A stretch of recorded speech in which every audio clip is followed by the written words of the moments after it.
This is a review of Telecom's budget handset, the R100 mobile. It's a ZTE device, and if you're on Telecom, you'll probably know of ZTE. They do a lot of the data sticks that are on Telecom, and also produce a number of the phones. So this is a branded Telecom device made by ZTE called the R100, and it comes in packaging like this. Quite a big sort of package compared to a lot of phones that we've seen. And in the box, you'll see there that it's got a 1,000 milliamp hour battery. It's got the charger. It's got the stereo headset. It's also got sync software, a USB cable, and user manual.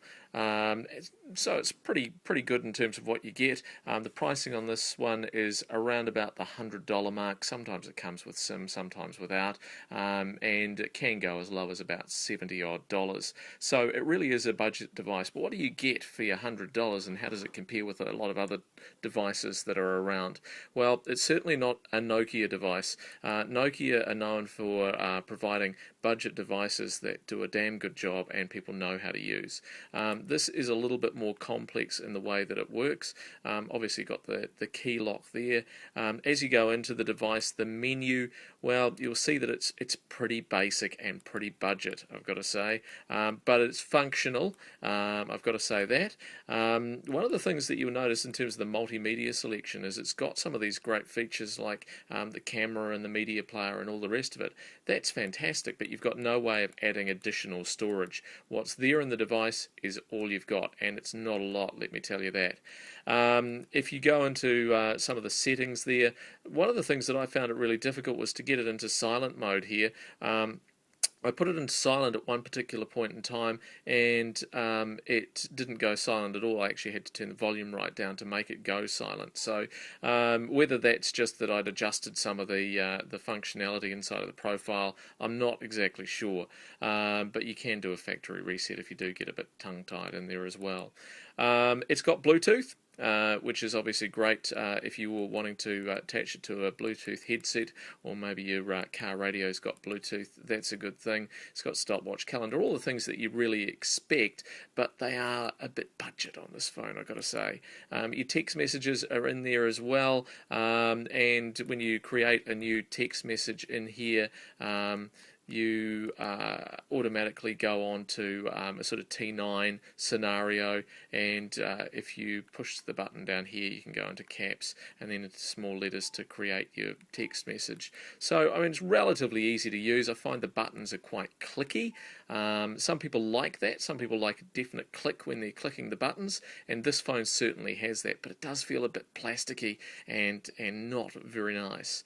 When you go into some of the other features of the phone, T-World is obviously bringing you into the browser, and this is Telecom's sort of WAP page where you can get all the information. You can get information on your account. There's some news stories and items and bits and pieces. That works fine, and as you'd expect, it's pretty much the same as any other device, but quite a small screen, low resolution, but again, you know, perfectly functional. One of the things you will find, though, if you try and browse some, bigger web pages and WAP pages, is that it's got limited memory inside of this phone, so some of the web pages may not display properly either. There's not anything really to show you in terms of the file manager. It's all pretty basic stuff. It's got calls in and out, and the things that you'd expect, I guess, on a basic sort of a phone. There's no way of adding additional storage, as I said, so you can't add an SD card and add a couple of gigs of extra space and put your songs on it. You know, they've got the headset with it, but it's no use really. It's got no FM radio, and it's certainly only got room for just a few songs in there, so really that's a bit of a waste. So just looking around the phone and its styling, not the nicest phone that I've ever seen in the world, I've got to say, and some of the features on here are quite weird. It's got a sort of a slider to show us where the charger is, and the same on the back there as well. A lot of phones don't offer an external port for a an external aerial, but this one does. Don't know why, but that's available here. And again, another one of these horrible slider things. The camera that's on the back here, it's got one, but 0.3 of a megapixel camera, so it's only going to give you VGA resolution and not that nice. Got a speaker on the back as well, and as I say, not the greatest of quality in the world.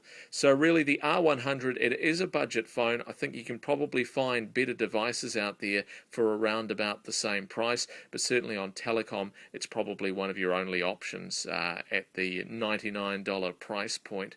So that's it, the R100, a budget device on Telecom, and you also need to know that it's got no 2100 megahertz UTMS support. What does that mean? Well, it'll support the bulk of Telecom's network, but where they have some infill coverage, you won't get any coverage in those areas from the infill sites.